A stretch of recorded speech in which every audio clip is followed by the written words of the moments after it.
Minasan and konnichiwa. Welcome to the channel Kanji Stories, almost like the Manga Sensei podcast. Most of you are probably here because you follow my podcast, which is where I got started here. I have the largest Japanese podcast on Spotify where every single day I teach grammar. Over here I teach kanji and try to teach it through stories or imagery to help you remember. This kanji is a symbol for large and has a number of different readings, all of which are majoritively used. But let's quickly talk about how to read it before we learn how to memorize it. The first thing you recognize is the own readings, which are tai or dai.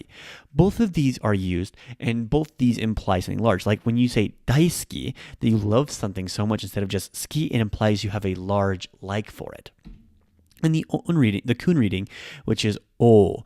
Now, while both of these are usually used in conjunction, the on reading is typically what's used when a kanji is paired with another kanji or compounded with another kanji, and the kun reading is how it's sometimes read by itself, but it's rarely that way with this particular strange word. That's because oki and chisai, the symbol for big and small, are so commonly used they become an exception. Think about it. In Japanese or any language, the words that you tend to use the most are the words that, well, tend to get changed a little because they're so commonly used. As for the etymology, there isn't really much. However, when I look at this symbol, I see not much, but I do see a star. I see a star because you have 5 little points.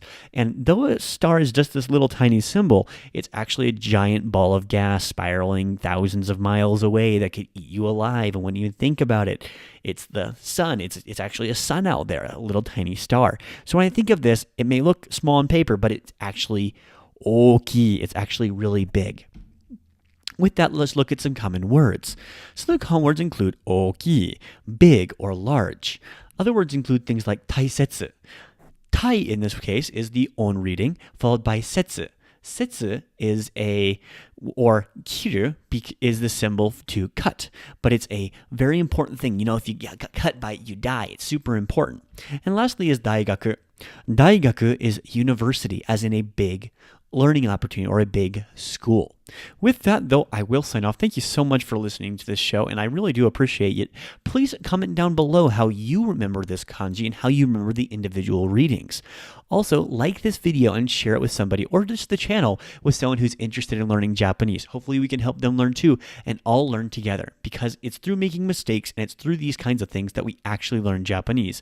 So remember, after 10,000 mistakes, you do become fluent. ですから一緒に間違えましょう。それじゃあ、また明日。